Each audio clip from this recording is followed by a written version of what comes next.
What if everything we think we know about human history is wrong? What if long before empires rose, before the pyramids, before Sumer, before the first human king ever sat upon a throne, another race ruled the earth, a race of giants, beings so powerful, so enormous, that they reshaped landscapes, built impossible monuments, and walked among humans like gods. Ancient texts across the world name them.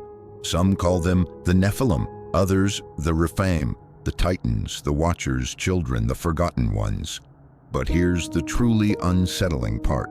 Scattered across the planet are strange ruins, myths, and controversial archaeological claims that just hint at a chapter of history we were never meant to remember. So buckle in, because today we are stepping into forbidden archaeology and asking the question, were humans really the first masters of Earth? To explore this mystery, we'll journey through ancient scriptures, lost texts, global mythology, megalithic wonders, and controversial archaeological reports, not to prove giants existed, but to honestly examine why so many cultures insisted they did. And if you stay with me until the end, I'll share the theory that ties everything together into one haunting possibility. So let's begin where the legend truly ignites. One of the earliest and most debated mentions of giants appears in Genesis 6:4. There were giants in the earth in those days, when the sons of God came in unto the daughters of men. The Hebrew word translated as giants is Nephilim, a term that suggests fallen ones or those who cause others to fall. But the Bible leaves much unsaid. So for more detail, we turn to a text once widely read, but later banned from the official canon, the Book of Enoch.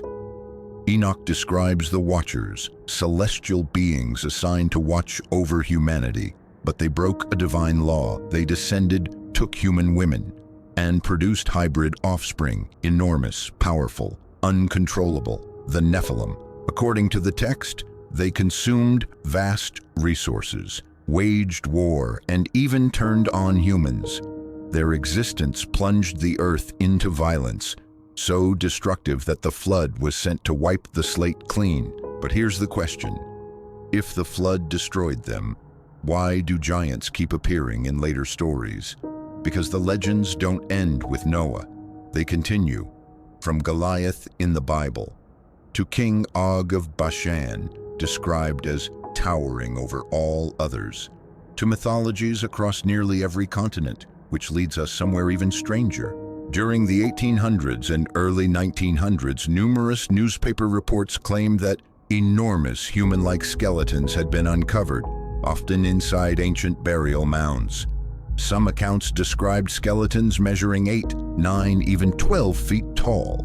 Many were said to have jawbones fitting over a normal human face, elongated skulls, massive femur bones, and yet nearly all were reported as lost, misplaced, or destroyed.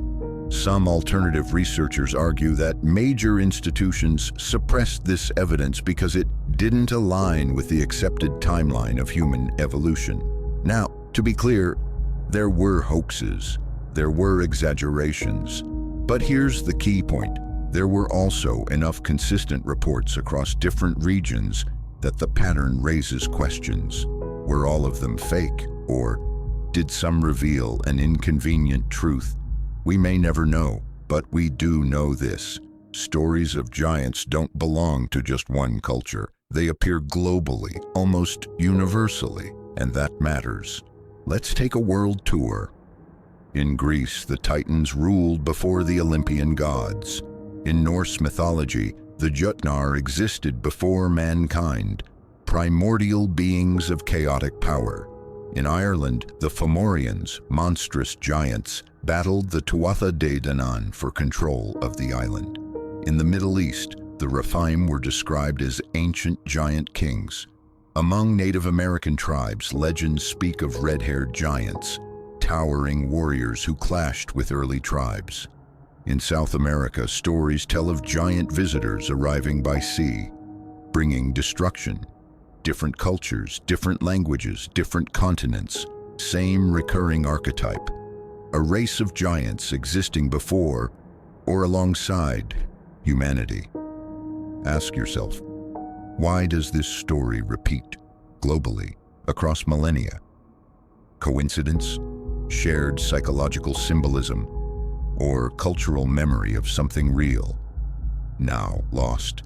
Then we come to the megaliths, ancient structures built from stone so massive that even modern cranes struggle to move them. At Baalbek, one stone weighs over 1,000 tons. Göbekli Tepe, older than Stonehenge, appears suddenly advanced, with no primitive evolution of skill. Megalithic sites worldwide share strange similarities. Cyclopean stonework, high-precision joints, astronomical alignment, mystery surrounding how they were built. Some researchers suggest that larger, stronger beings, perhaps like the Nephilim, may have been responsible. Mainstream archaeology disagrees and attributes construction to human ingenuity.